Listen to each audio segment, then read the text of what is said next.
오늘 함께 읽을 말씀은 요한복음 1장 15절에서 34절까지 말씀입니다. 요한복음 1장 15절에서 34절까지 말씀입니다. 한 절씩 교독하고 마지막 절은 함께 읽도록 하겠습니다. 1장 15절입니다.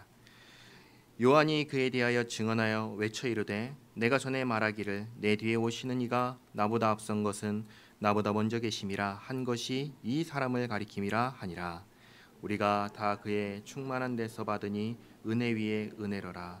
율법은 모세로 말미암아 주어진 것이요 은혜와 진리는 예수 그리스도로 말미암아 온 것이라.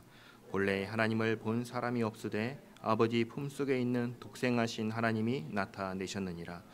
유대인들이 예루살렘에서 제사장들과 레위인들을 요한에게 보내어 네가 누구냐 물을 때 요한의 증언이 이러하니라. 요한이 드러내어 말하고 숨기지 아니하니 드러내어 하는 말이 나는 그리스도가 아니라 한데, 또 묻되 그러면 누구냐 네가 엘리야냐 이르되 나는 아니라. 또 묻되 네가 그 선지자냐 대답하되 아니라. 또 말하되 누구냐 우리를 보낸 이들에게 대답하게 하라. 너는 내게 대하여 무엇이라 하느냐. 이르되 나는 선지자 이사야의 말과 같이 주의 길을 곧게 하라고 광야에서 외치는 자의 소리로라 하니라. 그들이 바리새인들이 보낸 자라. 또 물어 이르되 네가 만일 그리스도도 아니요 엘리야도 아니요 그 선지자도 아닐진데 어찌하여 세례를 베푸느냐. 요한이 대답하되 나는 물로 세례를 베풀거니와 너희 가운데 너희가 알지 못하는 한 사람이 있었으니 곧 내 뒤에 오시는 그이라. 나는 그의 신발끈을 풀기도 감당하지 못하겠노라 하더라. 이 일은 요한이 세례 베풀던 곳 요단강 건너편 베다니에서 일어난 일이니라. 이튿날 요한이 예수께서 자기에게 나오심을 보고 이르되 보라 세상 죄를 지고 가는 하나님의 어린 양이로다. 내가 전에 말하기를 내 뒤에 오는 사람이 있는데 나보다 앞선 것은 그가 나보다 먼저 계심이라 한 것이 이 사람을 가리킴이라. 나도 그를 알지 못하였으나 내가 와서 물로 세례를 베푸는 것은 그를 이스라엘에 나타내려 함이라 하니라. 요한이 또 증언하여 이르되 내가 보매 성령이 비둘기같이 하늘로부터 내려와서 그의 위에 머물렀더라.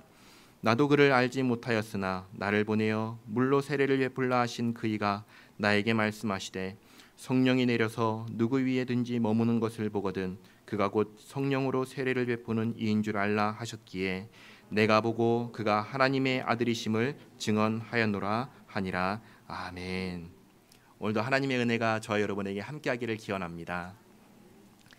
말씀이신 하나님께서 세상을 창조하시고 그리고 세상에 생명을 주시고 우리에게 빛을 주시고 또 우리와 함께 하셨습니다. 오늘은 육신이 되신 그 말씀이신 하나님을 증언하는 세례 요한의 증언을 같이 보도록 하겠습니다. 15절 말씀인데요. 15절 말씀 같이 읽겠습니다. 요한이 그에 대하여 증언하여 외쳐 이르되 내가 전에 말하기를 내 뒤에 오시는 이가 나보다 앞선 것은 나보다 먼저 계심이라 한 것이 이 사람을 가리킴이라 하니라. 아멘. 15절 말씀 이렇게 하시는데요. 성경책을 펴셨으니까 30절을 보시면 15절과 30절의 말씀이 똑같습니다. 하나만 빼고요. 뭐가 다를까요? 15절에는 30절하고 다 똑같은데 한 구절이 더 있습니다. 뭐가 있냐면 요한이 그에 대하여 증언하여 외쳐 이르되 라는 이 문장이 거기에 더 있는 것이죠.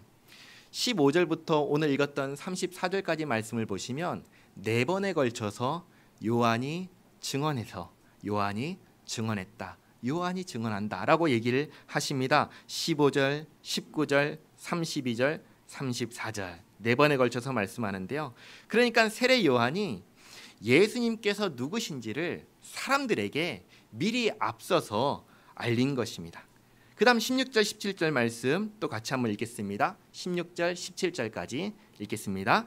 우리가 다 그의 충만한 데서 받으니 은혜 위에 은혜로라. 율법은 모세로 말미암아 주어진 것이요 은혜와 진리는 예수 그리스도로 말미암아 온 것이라. 자, 우리가 다 충만한 데서 받는다고 해요. 무엇을 받을까요?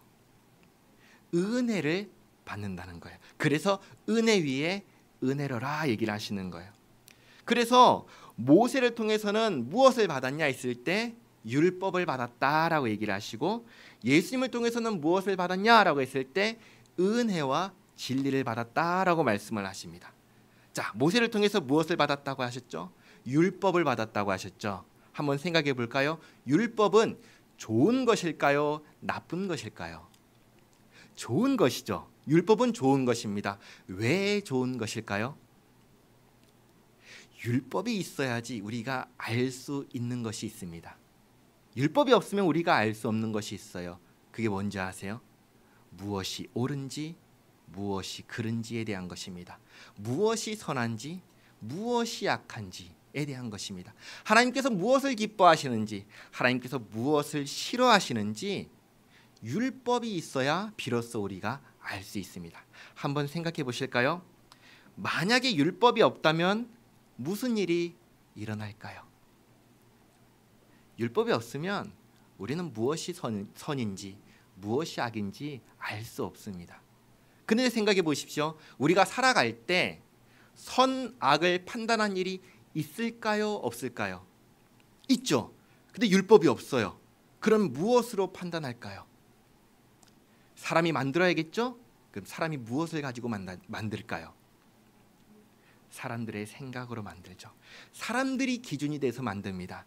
자, 사람이 기준이 돼서 선과 악을 판단한다면 그 기준이 영원토록 변하지 않을까요? 아니면 바뀔까요? 바뀌는 거예요. 어제는 옳았던 것이 내일은 틀린 것이 될 수 있습니다. 어제는 좋았던 것이 오늘은 나쁜 일이 될 수 있어요. 왜요? 사람이 기준이 되면 사람의 생각에 따라, 사람의 기분에 따라, 사람의 상태에 따라서 바뀌어버리는 거예요. 그러면 될까요? 기준이 그렇게 바뀌면 될까요? 안 되는 것이죠. 그러면 곤란한 것이죠. 그래서 율법은 좋은 것입니다. 정말 우리에게 필요한 것입니다. 우리는 율법을 통해서 정확한 기준을 알게 됩니다. 무엇이 선한지 무엇이 악한지 알 수 있습니다. 그래서 하나님께서 모세를 통해서 율법을 주신 것입니다. 그 다음에 예수님을 통해서 무엇을 주셨다고 하셨죠? 은혜와 진리. 은혜와 진리는 한마디로 무엇이라고 할 수 있을까요? 영생입니다. 하나님께서 예수님을 통해서 우리에게 주신 것, 은혜와 진리는 무엇이냐? 다르게 말하면 영생입니다. 요한복음 3장 16절 다 아시죠? 하나님이 세상을 이처럼 사랑하사 독생자를 주셨으니 이는 저를 믿는 자마다 멸망치 않고 무엇을 얻는다고 하시죠? 영생을 얻게 하려 하심이라. 아멘. 모세를 통해서는 율법을 주셨고 예수님을 통해서는 영생을 받았습니다. 자, 그러면 영생은 무엇일까요? 우리는 영생을 무엇이라고 생각하나요? 영생은 오래 사는 것일까요? 영생은 영원 무궁토록 죽지 않고 사는 것일까요? 그렇지 않습니다. 영생은 오래 사는 것이 아니라 영생은 하나님을 아는 것입니다. 그래서 하나님과의 관계가 회복되는 것입니다. 요한복음 17장 3절 말씀인데요. 같이 한번 읽어보겠습니다. 요한복음 17장 3절 말씀. 영생은 하고 시작하죠. 네, 한 번 더 넘기시고, 영생은, 자, 같이 읽겠습니다. 영생은 곧 유일하신 참 하나님과 그가 보내신 자 예수 그리스도를 아는 것이니이다. 아멘. 영생은 무엇이냐? 하나님을 알고 예수님을 아는 것입니다. 예수님이 누구십니까? 예수님은 말씀이신 하나님이십니다. 세상을 창조하신 하나님이십니다. 우리에게 생명을 주시는 생명이시고 우리에게 빛을 비춰주시는 빛이십니다. 하나님을 모르고 예수님을 모를 때 우리에게 영생이 있을까요? 아니요, 우리에게 영생이 없습니다. 하나님을 알고 예수님을 알 때, 그래서 우리가 하나님이 누구신지를 알았으니까 그 하나님에 대해서 어떻게 할까요? 하나님 그냥 그런 분이시네. 이게 이럴까요? 아니죠. 하나님께서 창조주이신, 나를 만드신 분이신 걸 알면 어떻게 할까요? 나의 창조주시구나 하죠. 예수님께서 나의 구원자이신 걸 알 때 어떻게 할까요? 그런가 보다 할까요? 아니죠. 그분께서 나를 구원하셨구나. 하게 되겠죠. 그러면 어떻게 할까요? 그 관계가 어떨까요? 과거에 몰랐던 때와 같을까요? 아니면 이제는 나하고 관계 있는 분, 나의 하나님, 나의 주님으로 받아들일까요? 그렇죠. 달라지는 거예요. 관계가 변하는 거예요. 영생은 관계가 바뀌는 것입니다. 새로운 관계 속에 들어가는 거예요. 이전에는 없던 관계, 그분께서 나의 하나님이 되시고 그분께서 나의 아버지가 되시는 새로운 관계 속에 들어가는 것입니다. 그때 영생이라고 말씀하시는 것입니다. 자, 그런데 여기서 또 한 가지 질문을 할 수 있어요. 영생이라고 했잖아요. 생명이라고 했잖아요. 그러면 우리가 이제 하나님을 알아요. 예수님을 알아요. 예수님과 깊은 관계 속에 있어요. 그렇죠? 그럼 우리는 죽을까요? 안 죽을까요? 영생을 가졌는데 죽잖아요. 그렇죠? 우리 가운데 안 죽는 사람 있나요? 역사 속에서 안 죽은 사람이 두 사람 있습니다. 한 사람 누구죠? 에녹. 하나님께서 올리셨다고 하죠. 두 번째 누군가요? 엘리야. 그렇죠? 하나님께서 올리셨죠. 두 사람만 죽음을 경험하지 않았습니다. 오고 오는 모든 세대에 사는 사람들 다 죽었나요? 살았나요? 다 죽었죠. 영생이 있는데 왜 죽을까요? 아주 중요한 질문이고 여기에 대해서는 답이 있습니다. 예수님을 믿는 사람도 죽습니다. 예수님을 믿지 않는 사람도 죽습니다. 죽는데 왜 영생을 소유했다 하는가? 죽음이요, 다른 차원의 죽음이 있기 때문에 오해를 하는 것입니다. 죽음에는 세 가지가 있습니다. 하나는 육체가 죽는 죽음이 있습니다. 두 번째는 영적인 죽음이 있습니다. 세 번째는 영원한 죽음이 있습니다. 영원한 죽음. 첫 번째 뭐라고 했죠? 육체의 죽음. 두 번째는 영적인 죽음. 세 번째는 영원한 죽음. 영영 죽는 영원한 죽음입니다. 영적인 죽음과 영원한 죽음은 모두 다 뭐하고 관련된 거냐면 하나님과의 관계와 관련된 이야기입니다. 생명의 근원이신 하나님과의 관계가 끊어졌을 때 영적으로 죽었다라고 얘기합니다. 근데 이것이 영원토록 끊어지면은 그것을 뭐라고 하냐면 영원한 죽음이라고 말합니다. 두 가지입니다. 영적인 죽음과 영원한 죽음은 하나님과의 관계가 끊어진 것을 놓고 말하는 것입니다. 그럼 육체의 죽음은 무엇일까요? 육체의 죽음 말씀드리기 전에 이 땅에 사는 모든 사람들은 다 영적으로 살았을까요? 죽었을까요? 이 땅에 사는 모든 사람들 다 영적으로 죽었습니다. 모든 사람들이 하나님 알기를 싫어합니다. 그러니까 사람들이 교회 나오세요, 예수님 믿으세요 하는 것을 좋게 받아들이지 않는 것이 이상한 게 아니에요. 당연한 거예요. 왜요? 하나님과의 관계가 끊어졌기 때문에, 하나님과의 관계가 끊어져서 하나님을 싫어하기 때문에 다 그런 거예요. 당연한 것입니다. 하나님을 떠났기 때문에, 하나님과의 관계가 단절됐기 때문에. 예수님을 믿는 사람들은 영생을 가졌습니다. 하나님과의 관계가 회복되었고 그래서 영적으로 살았고 그 생명을 가지고 있는 것이죠. 그러면 육체의 죽음은 무엇이냐? 하나님께서 정하신 것입니다. 창세기를 보겠습니다. 창세기 3장 19절 말씀인데요. 창세기 3장 19절 말씀 같이 읽겠습니다. 네가 흙으로 돌아갈 때까지 얼굴에 땀을 흘려야 먹을 것을 먹으리니 네가 그것에서 취함을 입었음이라. 너는 흙이니 흙으로 돌아갈 것이니라 하시니라. 아멘. 하나님께서요, 하나님의 법을 어긴 아담에게 뭐라고 말씀하시죠? 너는 흙이다. 흙으로 돌아갈 것이다. 정하셨습니다. 그래서 흙으로 돌아가는 이 일이 이때부터 시작해서 예수님을 믿는 사람이나 예수님을 믿지 않는 사람이나 모든 사람에게 동일하게 일어나는 것입니다. 자, 그러면 흙으로 돌아가서 끝나느냐? 끝나지가 않는 것입니다. 성경은 육체가 죽은 다음의 상황에 대해서 가르쳐 주는데, 예수님을 믿고 흙으로 돌아간 사람과 예수님을 믿지 않고 흙으로 돌아간 사람이 같다고 얘기할까요? 다르다고 얘기할까요? 다르다고 얘기합니다. 어떻게 다른가? 예수님을 믿는 사람은 육체의 죽음 이후에 곧바로 낙원으로 갑니다.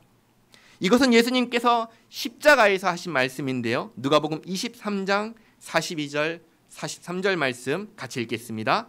이르되 예수여 당신의 나라에 임하실 때 나를 기억하소서 하니 예수께서 이르시되 내가 진실로 내게 이르노니 오늘 네가 나와 함께 낙원에 있으리라 하시니라. 아멘. 어디에 있는다고 하시죠? 낙원. 언제요? 오늘. 언제라고 하죠?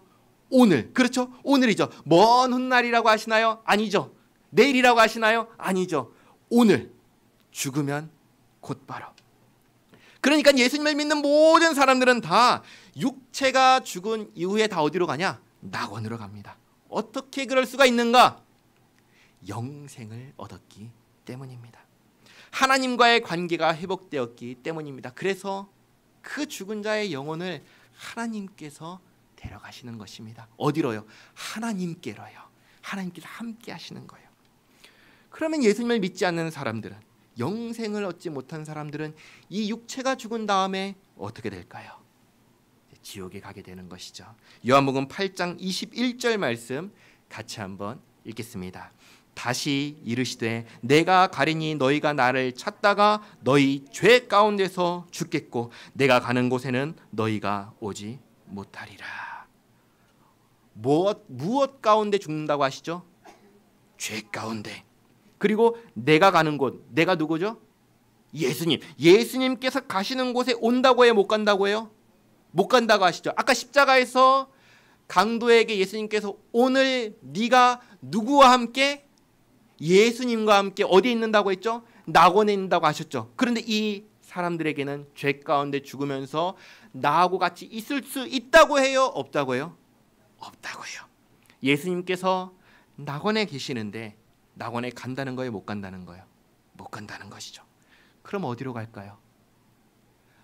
지옥 가는 것이죠. 다르게 말하면 낙원 밖에 버려지는 것입니다. 버려지는 것이. 이렇게 낙원에 있다가 지옥에 있다가 주님께서 다시 오시면 흙으로 사라진 육체가 다 변화해서 새 육체를 입게 됩니다. 예수님을 믿고 죽은 사람은 영화롭게 된 부활의 몸을 입게 되고 예수님을 믿지 않는 사람들은 형벌을 위해 준비된 육신을 입게 됩니다. 예수님을 믿는 사람은 이 부활한 육체, 영화롭게 된 육신을 입어서 영원토록 하나님의 나라에서 천국에서 하나님과 함께 살게 되고 예수님을 믿지 않는 사람들은 형벌을 받을 몸을 입고 영원토록 죄에 대한 형벌을 받게 되는 것이죠. 그래서 요한복음 1장 16절 17절에서 이렇게 말씀하시는 것입니다. 우리가 은혜를 받는데 은혜와 진리가 예수님을 통해서 우리에게 전해졌다라고 말씀하시는 것입니다. 예수님 안에서 생명을 얻고 예수님 안에서 낙원에서 살게 되고 천국에서 살게 되고 영원토록 생명이신 하나님과 빛이신 하나님과 함께 살게 하신 것입니다. 이것을 믿으십니까? 아멘. 너무 좋죠. 너무 감사하죠. 이 영생을 하나님께서 주신 것이 은혜다라고 말씀해 주시는 것입니다. 예수님께서 누구십니까? 예수님은 하나님이십니다.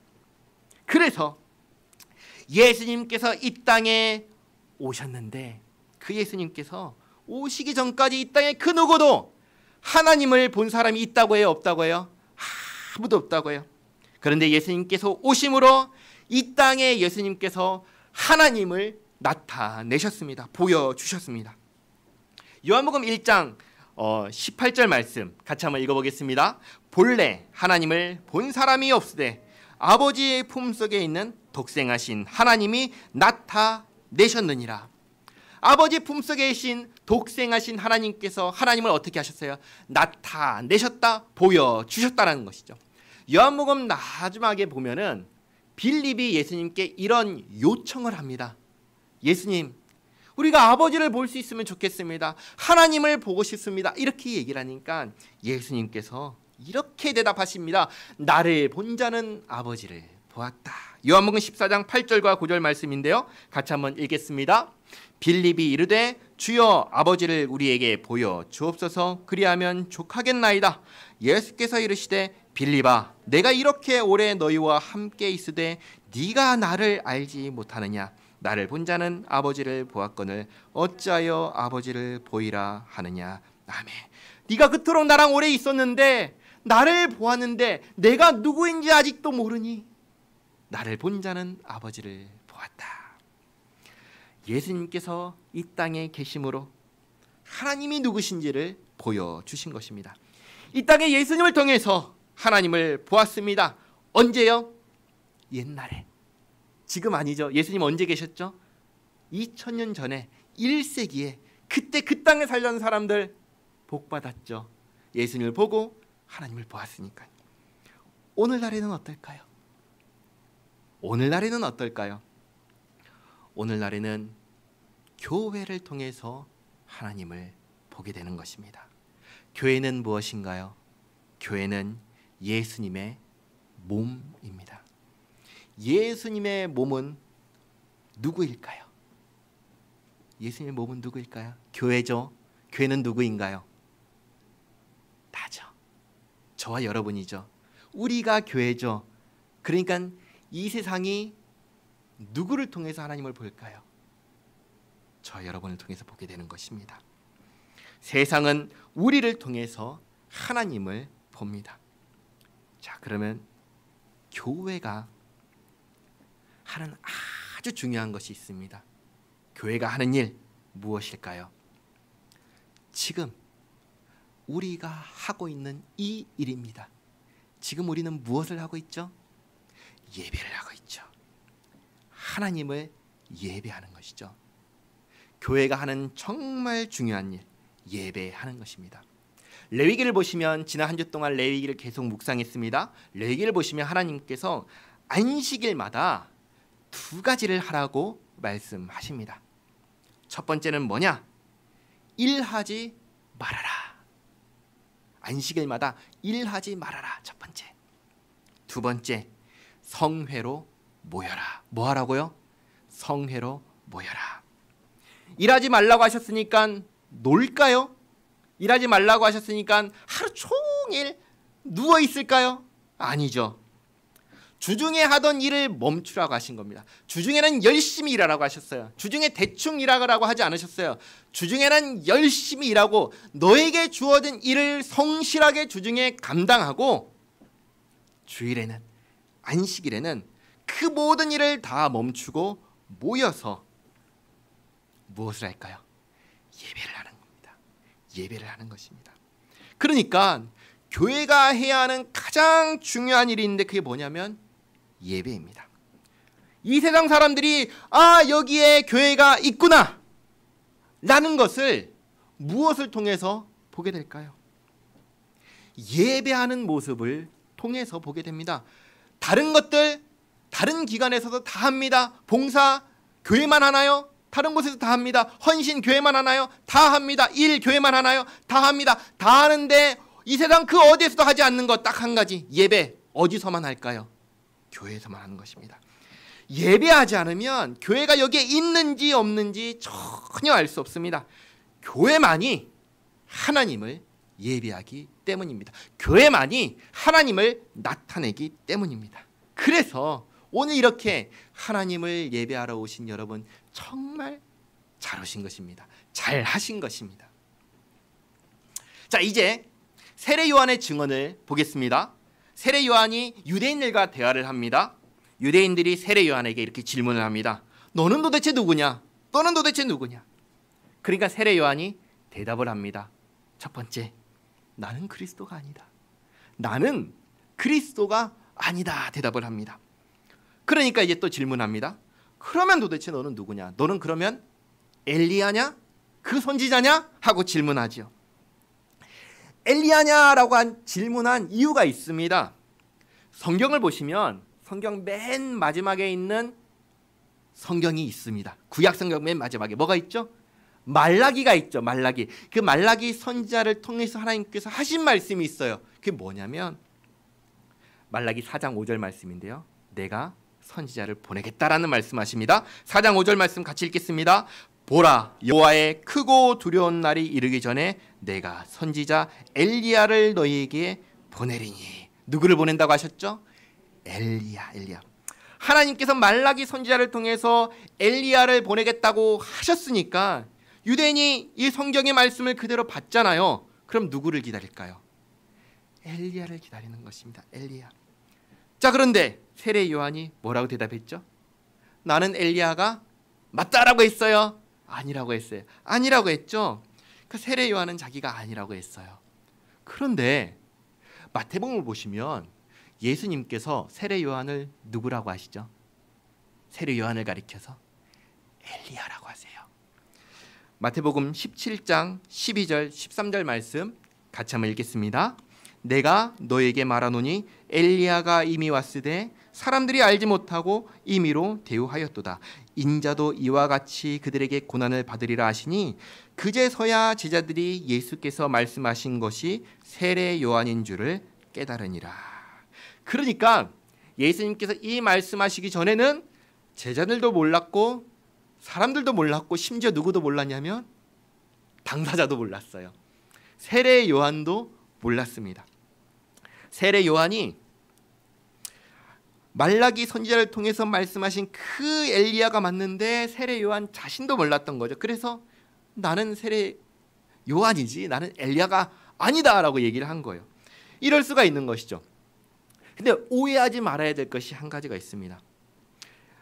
예수님께서 말씀하신 대로 세례 요한이 엘리야니까 그러면 이 세례 요한이 죽었는데 우리 이제 교회가 아닌 다른 종교에서는 윤회를 말하잖아요. 죽은 사람 다시 태어난다고. 그러니까 그 사람이 그 사람이다라고 하잖아요. 근데 그 얘기냐? 그게 아니라는 거예요. 오해하지 마셔야 된다는 것은 뭐냐면 죽었던 엘리야가 다시 태어나가지고 세례 요한이란 이름을 가지고 활동했다. 그게 아니라는 거예요. 그럼 뭐냐?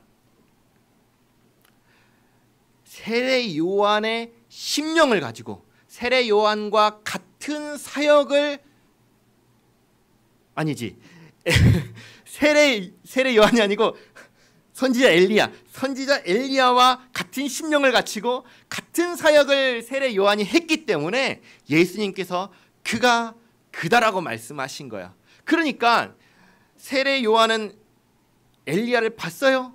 못 봤죠. 그 사람이 어떤 일을 했는지 알아요? 성경을 통해서는 알지만 실제로 어떤 걸 했는지 모르잖아요. 누가 알까요? 예수님만이 아시잖아요. 그러니까 세례 요한 자신은 모르는 거예요. 내가 그 일을 그렇게 했는지 모르는 거예요. 예수님은 아시죠. 어떻게 아셔요? 하나님이시니까. 예수님은 하나님이시니까 아시는 거예요. 세례 요한이 엘리야의 심령을 가지고 엘리야와 동일한 사역을 했기 때문에 그가 바로 말씀하셨던 엘리야다라고 예수님께서 밝혀주신 거예요. 예수님께서 밝혀주시니까 그제서야 비로소 아 그가 그구나 하고 알게 되는 것이죠. 사람들이 모릅니다. 그러면 도대체 세례 요한은 누구일까요? 계속 이 질문을 하는 것입니다. 유대인들과 계속해서 보겠습니다. 요한복음 1장 23절 말씀 사람들이 이렇게 대답을 하죠. 이르되 나는 사람들에게 세례 요한이 질문하니까 이렇게 대답을 하는 것이죠. 23절 같이 읽겠습니다. 이르되 나는 선지자 이사야의 말과 같이 주의 길을 걷게 하라고 광야에서 외치는 자의 소리로라 하니라.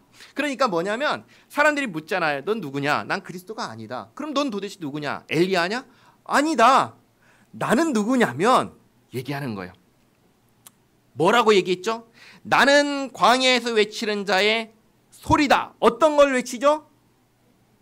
주의 길을 예비하라. 주의 길을 준비하라. 그렇죠? 다르게 말하면 뭐예요? 주님 맞이할 준비를 하라. 나는 이것을 외치는 자다라고 얘기를 하죠. 자, 여기에서 세례 요한과 예수님과의 관계를 생각해 볼 수 있습니다. 마치 이런 것과 같습니다. 오늘날로 생각해 보면 대통령과 같습니다. 대통령이 어디를 간다 하면은 아무 소식도 전하지 않고 그냥 가나요? 아니죠. 가기 전에 미리 얘기를 하죠. 미리 전화를 하죠. 언제 어디로 대통령이 가니까 준비해라. 맞이할 준비해라. 이 얘기 하죠. 똑같은 겁니다. 세례 요한이 미리 와서 미리 주님께서 오시니 그 주님을 맞이할 준비해라. 그럼 내 뒤에 오시는 분은 누구예요? 주님이시다. 그것을 지금 이야기를 하고 있는 것입니다. 그런데 세례 요한의 이 이야기를 들으면서도 유대인의 관심이 지금 누구한테 가 있어요? 아직도 대통령한테 가 있지 않은 거예요. 유대인들은 계속 세례 요한한테 질문합니다. 세례 요한은 자기를 드러내려고 하는 게 아니라 내 뒤에 오신 분을 증언하러 지금 이야기를 하는데 유대인들은 계속해서 넌 누구냐만 하고 있는 거예요. 넌 누구냐만. 그러니까 유대인들의 이 관심을 어떻게 해요? 돌려야겠죠. 누구한테로? 내 뒤에 오시는 분한테 돌려야겠죠. 그래서 세례 요한이 여기서 이어서 이렇게 말합니다. 아주 중요한 말인데요. 요한복음 1장 26절 27절 말씀 같이 읽겠습니다. 세례 요한이 대답하되 나는 물로 세례를 베풀거니와 너희 가운데 너희가 알지 못하는 한 사람이 섰으니 곧 내 뒤에 오시는 그이라. 나는 그의 신발끈을 풀기도 감당하지 못하겠노라 하더라. 그러니까 이 사람들이 너는 도대체 뭔데 물로 세례를 베푸느냐 하고 자꾸 세례 요한에 대해서 너에 대해서 질문하니까 아예 대답을 안 해버려요. 동문서답을 해버립니다. 어떻게 해요? 내 뒤에 오시는 분이 계시다. 내 뒤에 오시는 분. 관심을 돌려버리죠. 주님에 대해서 말을 합니다. 대답을 안 하고 내 뒤에 오시는 분에 대해서 얘기하니까 이제 이 사람들의 관심이 어디를 향해야 할까요? 세례 요한에 대해서는 관심을 끊고 그가 이제 말할 그 사람에 대해서, 그분에 대해서 관심을 가져야겠죠. 자, 세례 요한이 그 다음 날 사람들을 향해서 드디어 이렇게 말합니다. 그분이 오셨다. 29절 30절 말씀인데요. 같이 읽겠습니다. 이튿날 요한이 예수께서 자기에게 나오심을 보고 이르되 보라, 세상 죄를 지고 가는 하나님의 어린 양 이로다. 그 다음 30절, 아까 15절에 있었던 것과 똑같은 30절 말씀 같이 읽겠습니다. 내가 전에 말하기를 내 뒤에 오는 사람이 있는데 나보다 앞선 것은 그가 나보다 먼저 계심이라 한 것이 이 사람을 가리킴이라. 아멘. 계속해서 세례 요한에 대해서 질문을 해요. 너 누구냐? 네가 그 선지자냐? 아니다. 아니다. 나는 외치는 자의 소리다. 나는 그분의 길을 준비하라고 외치는 자다 하니까 너 근데 왜 물로 세례를 베푸느냐? 대답 안 하고 내 뒤에 오실 분이 있는데 그분을 내가 준비한다. 그리고 그 다음날, 이튿날, 그 다음날 보라, 그분이 오셨다. 세상 죄를 지고 가는 하나님의 어린 양 이로다. 내가 전에 말했던 그분이 바로 이분이시다 하고 이야기를 하는 것입니다. 31절, 나도 그를 알지 못하였으나 내가 와서 물로 세례를 베푸는 것은 그를 이스라엘에 나타내려 함이니라 하니라. 세례 요한이 물로 세례를 베푸는 이유를 이제서야, 앞에서 질문했으니 대답을 안 하고 이제서야, 그분이 오셨을 때 이제서야 얘기를 합니다. 내가 왜 물로 세례를 베풀었는가? 그분을 알리기 위해서다.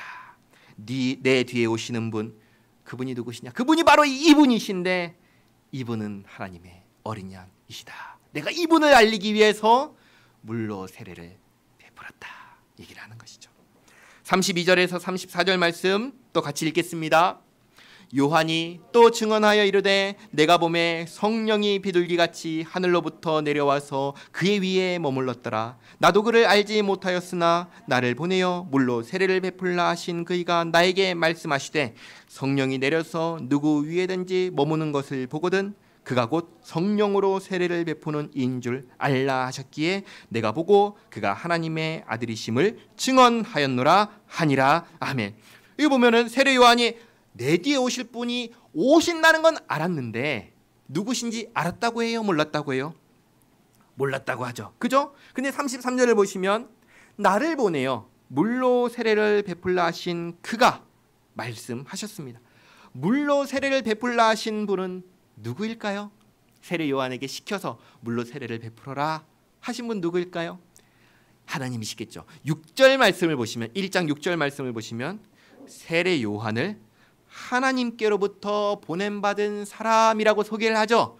그러니까 하나님께서 보내셨다는 거죠. 하나님께서 보내셨으니까 이 일도 하라고 하셨겠죠. 그리고 그 말씀을 하시면서 나로 보내어 물로 세례를 베풀라 하신 그분께서 성령이 내려서 머무는 사람이 바로 그분이다 라고 말씀을 해주셨기에 세례 요한이 기억하고 있다가 보니까 뭐예요? 예수님 위에 성령이 내리는 것입니다. 성령이 비둘기같이 내려서 머무는 것입니다. 그래서 34절 내가 보고 그가 하나님의 아들이심을 증언한다라고 얘기하는 것이죠. 자, 그런데 세례 요한을 잘 생각해 보시기 바랍니다. 세례 요한이 예수님을 알았다고 해요? 몰랐다고 해요? 지금 몰랐다고 했죠? 그렇죠? 그런데 누가복음을 보시면 세례 요한의 어머니하고 예수님의 어머니 마리아하고 서로 안다고 해요? 모른다고 해요? 안다고 해요. 알 뿐만 아니라 그냥 이웃집 사촌이라고 해요? 아니면 친척이라고 해요? 친척이라고 해요. 그렇죠? 친척이면 서로 왕래를 할까요? 안 할까요? 하겠죠? 누가복음을 보시면 아기를 가졌다는 소식을 듣고 단박에 찾아갔잖아요. 그러니까 왕래를 하는 관계, 멀고 먼 사이가 아닌 거예요. 그러면 세례 요한과 예수님이 서로 알까요? 모를까요? 알겠죠. 친척이잖아요. 친척인데 누가 자식을 낳으면 서로 모르셔요? 아시죠? 모르시는 것처럼 그냥 이렇게 보고 계셔요. 알잖아요. 그러니까 서로 아는 거죠. 근데 몰랐다고 해요. 뭘 몰랐을까요? 예수님의 정체성을 몰랐던 거예요. 알죠. 내 사촌 알죠. 근데 그가 그분이신가? 그가 하나님이신가? 그가 하나님의 어린 양이신 것을 몰랐다는 거예요. 내가 그래서 몰랐다는 거예요. 만약에 성령이 안 내렸으면 사촌이 오는가 보다 그렇게 알았던 거죠. 내리는 걸 보고는 하나님이시구나. 하나님의 아들이시구나. 정체성을 그제서야 비로소 알았다는 것입니다. 예수님이 누구십니까? 예수님은 하나님의 아들이십니다. 성경에서 이스라엘을 가리켜서 하나님의 아들이라고 하고 왕을 가리켜서도 하나님의 아들이라고 했습니다. 또 천사들을 가리켜서도 하나님의 아들이라는 표현을 했습니다. 구약 성경을 보면요. 그런데 한 사람, 한 개인을 가리켜서 하나님의 아들이다 한 적은 없어요. 한 사람을 가리켜서 유일하신 아들, 독생자다라고 얘기한 적은 없어요. 지금 얘기하는 것입니다. 예수님만이 유일한 독생자 하나님이시다 하고 말씀하시는 것이죠. 제가 한 가지 질문하겠습니다. 사자가 자녀를 낳잖아요. 사자가 낳은 자식은 사자일까요? 호랑이일까요? 모르셔요? 사자죠. 그렇죠? 그러면 호랑이가 낳은 자식은 호랑이일까요? 사자일까요? 호랑이죠. 그렇죠? 자, 그러면 하나님의 아들은 누구일까요? 하나님일까요? 사람일까요? 하나님이시죠. 하나님이시죠. 사람의 아들은 사람이고 하나님의 아들은 하나님이십니다. 예수님은 유일하신 하나님의 아들이신 하나님이십니다. 이것을 세례 요한의 입을 통해서 미리 증언하게 하시고 그 증언을 듣고 오실 분을 맞이할 준비를 하게 하셨습니다.